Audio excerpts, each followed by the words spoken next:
Per fare i pettini picciotti è facile, ci vuole la farina, principalmente quello 00, ma si può usare pure la farina, quello di grano duro. I pettini di Villa Rosa, un saccio quando come chiamate, sono come una cosa genuina e un dolce tropicale, veramente delle nostre parti. In sostanza la farina, se ci metto crucente, perché noi il lievito non ne usiamo, crucente di casa, perché vengono più buoni, più saporiti.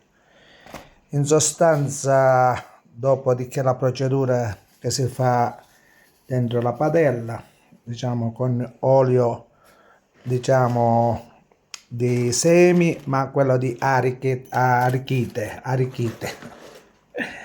olio quello buono per soffriggere. Ora la favola effettivamente dopo si ci mette lo zucchero così, io mentre ne rubo uno per vedere la situazione. Buonissime, belle più davvero.